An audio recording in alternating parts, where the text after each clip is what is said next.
Good evening, good morning, good afternoon, everyone. See, now I'm going to take the further topics of chapter 1 of class 11th accountancy. That is your needs and objectives accounting, and the topic is qualitative characteristics or the attributes. Characteristics also known as attributes of accounting information. Means ऐसी कौन सी qualitative characteristics हैं जो हम accounts के अंदर accounting जब करते हैं वो हमें ध्यान रख दीजिए. Okay, that is known as qualitative, जो हमारी अकाउंटिंग है और ज़्यादा क्वालिटी मेंटेन करती है हमारी अकाउंटिंग में. तो see I am giving some example, I am giving some points are there.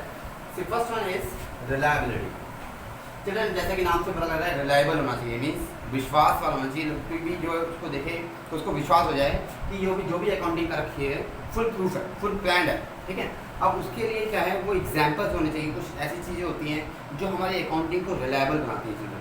For example, you are taking some cash from the accounts department, okay, from bank, और you are borrowing some money, okay, so that should be the cash memo should be, you should have the full proof on which you will sign it. Okay, there is a pro forma of cash memo, okay, where from the person you are taking the money, they will have the proof that you are taking this amount from our institution, okay, and you will sign over there, and one stamp will be fixed over there. That is only cash memo. Okay, understood? So this is cash memo. As per said, you will take money from that, cash will take, or you are giving cash to someone else. Understood? Now, see, next one is purchase invoices. Children, if you are going to purchase something from the market, suppose you are purchasing the raw material from the market concern, okay, then you should have the invoice, means bill you should have of that. Invoice means bill, कि आपने कोई चीज़ purchase किया है तो उसके पास आपके purchase invoice होना चाहिए. जब आप ट्रांजेक्शन लिखेंगे कि आपने ये चीज़ परचेज की है तो उसके साथ उसका जो है बिल भी उसके साथ अटैच किया जाता है. ठीक है, आप अपने जो पेरेंट्स जो कंपनी में काम करते होंगे, परचेज डिपार्टमेंट में होंगे, आप उनसे पता कर सकते हैं कि वो परचेज डिपार्टमेंट के उनके पास प्रूफ क्या बनता है अकाउंटिंग में, वो बिल बनता है. ठीक है, तो अकाउंट डिपार्टमेंट वाला उसके पास साइन कर देता है कि ये बिल आया है, इसके बिहाफ में जो हमने मनी दी थी, उसको टैक्स किया था. Understood?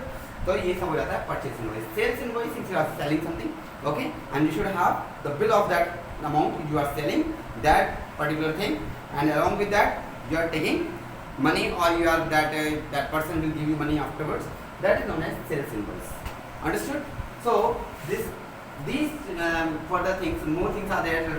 Suppose you are purchasing a fixed asset, suppose you are purchasing the machinery, okay, so purchasing of machinery will be known as a fixed asset. Okay, fixed asset account will be maintained over there, and with that you will have the bill that you are purchasing the machinery from the market. Along with that you are adding a bill, so that these particular things children make our accounting reliable. Okay, जिससे कोई भी बंदा हमारे पर विश्वास कर सकता है.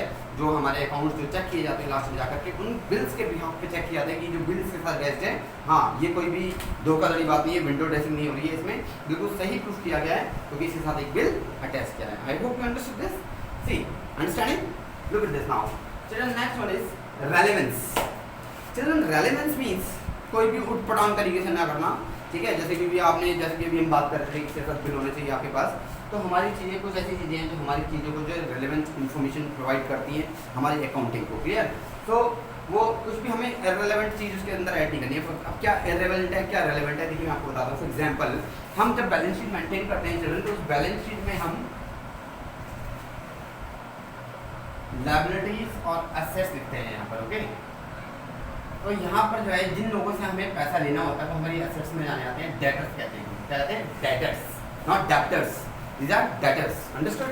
तो डेटर्स का टोटल अमाउंट इसके अंदर नोट किया जाता है, ना कि इसके अंदर ये लगाया जाता है कि कितने लोगों से पैसा लेना है. इस बैलेंस शीट में हम केवल वो टोटल अमाउंट नोट किया जाता है. ठीक है, तो इसका मीनिंग क्या रेलेवेंट हुई कि टोटल अमाउंट जो आपको लोगों से लेना है वो amount is known as relevant information, और जितने लोगों से पैसा लेना है वो रेलेवेंट होंगे, उनको हम इसके अंदर ऐड नहीं करते हैं. तो इसलिए अकाउंटिंग के अंदर केवल रेलेवेंट इन्फॉर्मेशन ही फीड की जाती है. I hope you understood this. The third one is understandability. अब देखिए बेटा, अंडरस्टैंडेबिलिटी ये चीज़ होती है कि सपोज करिए आप unknown person, you don't know about the accounting. Okay, अब मैं आपसे पूछ रहा हूँ कि मैंने यहाँ पे क्रेडिटर लिख दिया यहाँ पर. ठीक है, अब क्रेडिटर लिखा, सिर्फ क्रेडिटर की बात हो रही है, तो क्या आपको समझ में आ रहा है कि क्रेडिटर क्या चीज़ है? नहीं आएगा.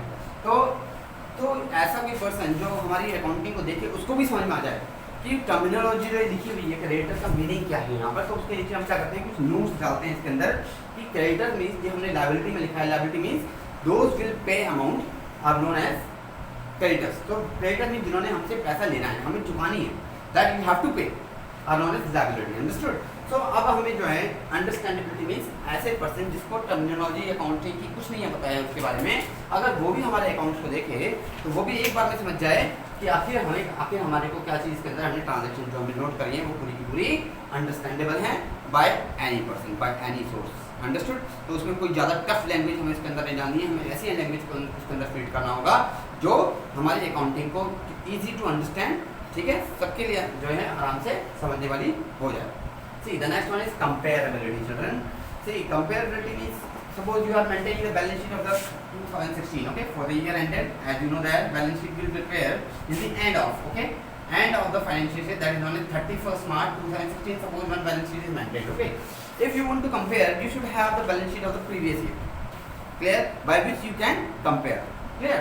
So उसके लिए जरूरी है चिल्ड्रन कि हमने जो भी इसके अंदर जो मेथोडोलॉजी जो इसके अंदर लगा रखा है, हमने वैल्यूएशन ऑफ स्टॉक कर रखा है कि हमने स्टॉक हमारा कितने का चल रहा है, या फिर हमने फिक्स एसेट्स की जो करेक्ट वैल्यू जो मार्केट वैल्यू थी वही हमने एग्जैक्ट वैल्यू इसके अंदर नोट की है, क्योंकि बेटा अकाउंटिंग एक पूरी एग्जैक्ट साइंस नहीं कही जा सकती है। इसीलिए मैं आपको बता रहा हूँ कि हमें जो इसके अंदर लेना होगा, क्योंकि हम पर्सनल जजमेंट के अकॉर्डिंग इसके अंदर भी नोट करते हैं, तो इसीलिए तो कंपेरेबिलिटी जो ये कहता है कि हमारे पास 2 साल का रिकॉर्ड हमारे पास मेंटेन होना चाहिए ताकि हम उनको कंपेयर कर सकें, और एक जैसे प्रिंसिपल हमने लगा रखे हैं।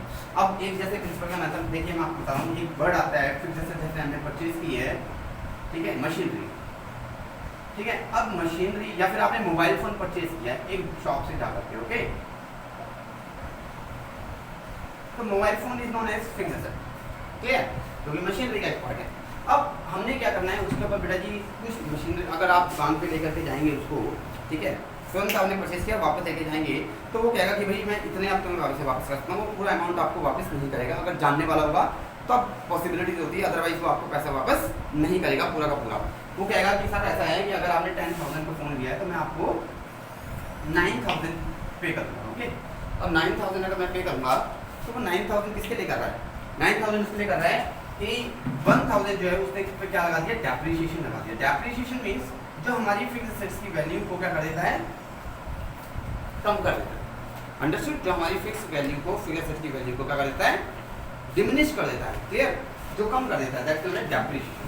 Depreciation is also known as wear and tier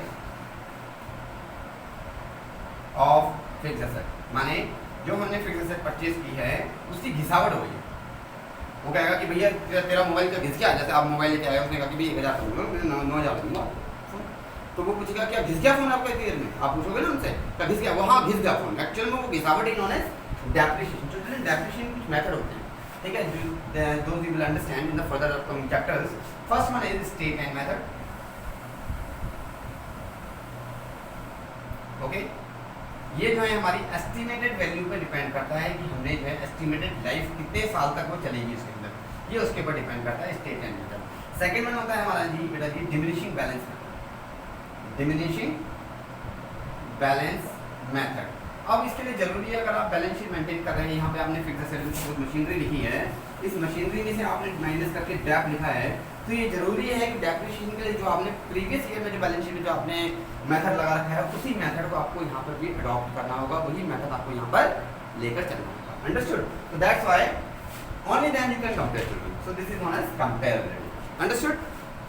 now faithful presentation children, देखिए हमारी जो अकाउंटिंग होती है उस पर बहुत लोगों को विश्वास हो जाए, ठीक है, तो इसके जरूरी जो भी हमने फाइनेंशियल स्टेटमेंट बना रखे हैं, हमने प्रॉफिटेबिलिटी को जो हमने एस्टिमेट करके निकाला हुआ है कैलकुलेशन करके, प्रॉफिट या लॉस जो हमने कैलकुलेट कर रखा है statement profit and loss account में, ठीक है, तो वो हमारी फेथफुल होनी चाहिए। उसके लिए जरूरी है कि उसकी प्रेजेंटेशन इतनी ज़्यादा एट्रैक्टिव होनी चाहिए, इतनी बढ़िया होनी चाहिए कि कोई भी किसी को भी देख करके भी कहें कि हाँ भाई ये बिल्कुल सही है, बिल्कुल रेलेवेंट है, इसमें सारी इन्फॉर्मेशन रेलेवेंट है, तभी वो फेथफुलनेस उसकी और ज़्यादा इंक्रीज हो सकती है, लोगों को हमारे पास ज़्यादा से ज़्यादा, ठीक है, ज़्यादा से ज़्यादा फेथ हो पाएगा उसके लिए, ठीक है, ताकि हमारी प्रेजेंटेशन शुरू तभी, क्लियर। अब उस प्रेजेंटेशन का फायदा क्या होगा?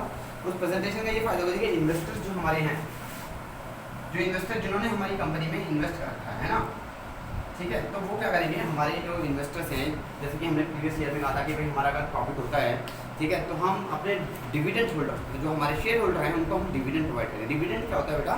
प्रॉफिट का कुछ पार्ट होता है, ठीक है, जो कंपनी अनाउंस कर देती है पहले साल में, ठीक है, तो उससे लोगों को विश्वास रहता है कि हमारी अगर फेथफुल प्रेजेंटेशन होगी तभी लोग इन्वेस्टर जो है हमारी कंपनी में इन्वेस्ट कर पाएंगे, अदरवाइज नहीं कर पाएंगे। Understood? So children, these are some qualitative characteristics of the accounting information. I hope you understood. First one is reliability. Relevance means उसके अंदर जो भी आपने डाटा फीड किया है वो रेलेवेंट होना चाहिए, मन धड़न नहीं होना चाहिए, ठीक है, बिल्कुल क्वाइट होना चाहिए कि हाँ ये जो हमने लिया है वो बिल्कुल करेक्ट है हमारा डाटा, कोई भी उसके अंदर हम धोखाधड़ी नहीं कर रहे हैं, उसके साथ जो भी चीज़ हमने रेलेवेंट इन्फॉर्मेशन ऐड की है वो बिल्कुल सही है। अंडरस्टूड? अंडरस्टैंडेबिलिटी मीन्स कि हर एक पर्सन को उसके ऊपर विश्वास हो जाए, समझ जाए, ठीक है। टर्मिनोलॉजी ज़्यादा टफ नहीं होनी चाहिए, अगर टफ है तो उसके नीचे हमने नोट लिखा हुआ है ताकि उसको समझ में आ जाए कि हमने अकाउंटिंग में से क्या चीज़ ऐड करती है। तो ये सारी कुछ बेसिक चीज़ें हैं बेटा जी जो हमें फर्दर चैप्टर जो आएंगे उनके अंदर हमें ये ध्यान रखना होगा कि अगर हमने ये सब चीज़ें ध्यान में नहीं रखी तो हमारी जो अकाउंटिंग जो हमारी आगे वाली जो अकाउंट्स वाले जो चैप्टर आएंगे थोड़े टफ चैप्टर्स आएंगे आगे जाकर न्यूमेरिकल बेसिस, ओके, और वो हमारी इन्फॉर्मेशन को और ज़्यादा एनहांस कर देंगे और बढ़िया तरीके से वो आपको रिप्रेजेंट करने में हेल्पफुल होंगे। So thank you and watching my video, listening it carefully children. If you like it, don't forget to like it and subscribe the channel if you have not subscribed till now. Okay, thank you so much. Thank you.